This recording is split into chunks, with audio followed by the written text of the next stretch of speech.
আসসালামু আলাইকুম। কেমন আছেন সবাই? আলহামদুলিল্লাহ আমরা কিন্তু ভালো আছি।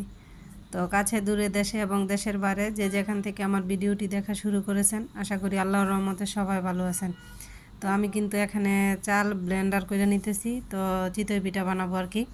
তো কয়েকদিন পর পরই কিন্তু চিতই পিঠাটা খাওয়ায় আর খেতেও বেশ ভালো লাগে এই আর কি। তো ব্লেন্ডারে কিন্তু আমি গোলাটা করে নিলাম, এখন পিঠা বানাবো।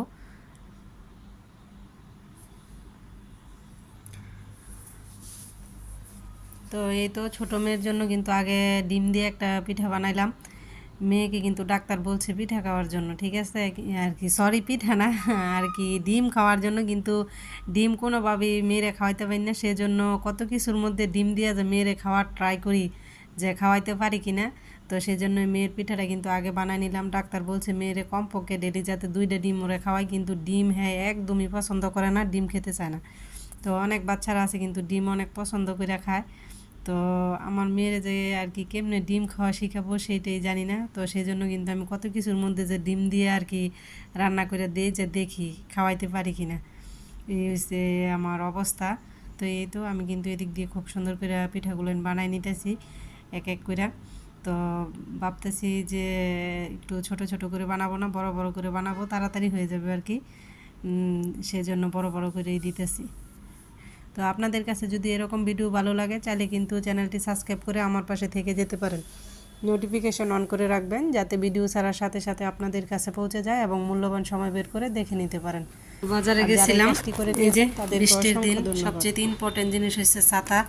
তো মেয়ের জন্য এর আগেও একটা ছাতা নিয়ে আসছিলাম, তো মেয়ে এই অল্প কয়েকদিন যাওয়ার পর কিন্তু ভেঙে গেছে। তো এবার একটু ভালো ছাতাই আনলাম, তো দেখা যাক কয়দিন ইউজ করতে পারে, এই হলো কথা। আর এই তো সাথে আছে কিন্তু একটা ভিম লিকুইড, খেসারি ডাল, মুগ ডাল আর হচ্ছে মুসুরি ডাল, 3 রকম ডাল নিয়ে আসছি। আর এই তো এদিক দিয়ে আছে 2 কেজি আটা, রুটি খাবো। আর এই যে পোলাওর চাল, তো ছেলের জন্য খিচুড়ি রান্না করি কিন্তু এই পোলাওর চাল দিয়ে, সেজন্য পোলাওর চালটাও নিয়ে আসলাম। আর এই তো এই জায়গায় আছে একটা নুডলস।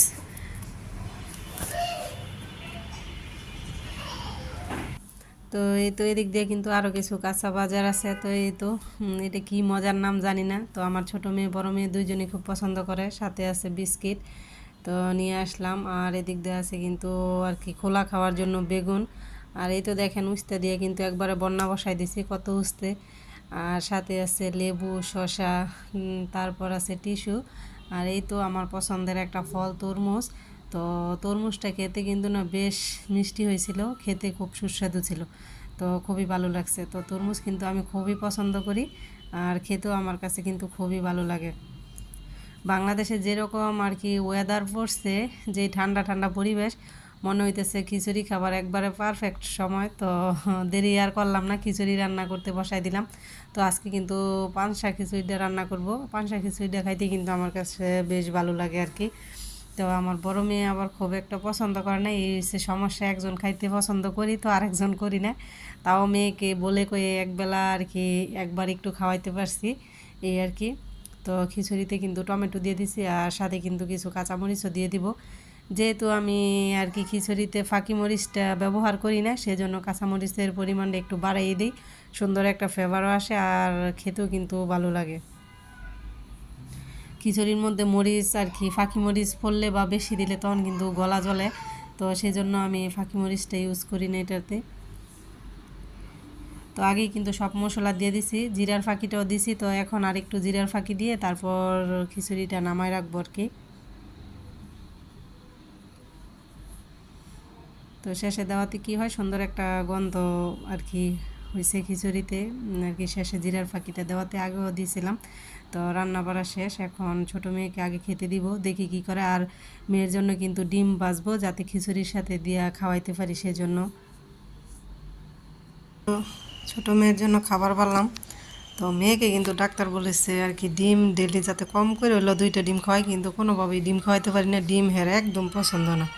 তো আজকে খিচুড়ি রান্না করছি, লেবু সাথে একটা ডিম ভাজিয়ে দিলাম আর দিলাম গরুর মাংস। তো দেখি ডিম খায় কি না, কারণ তো অনেক বাচ্চারা কিন্তু আছে যে ডিমের জন্য একবারে পাগল, ডিম ওইটা কিন্তু আর কোনো কিছুর প্রয়োজন পড়ে না, কিন্তু আমার মেয়ে ডিম একবারেই খেতে পারে না। তো কেমনে যারা ডিম খাওয়াবো সেটাই জানি না। তো এখন মেয়ের খাবারটা দিয়ে দিব আর কি, আলা ও বসে বসে খাক যতটুকু খায়।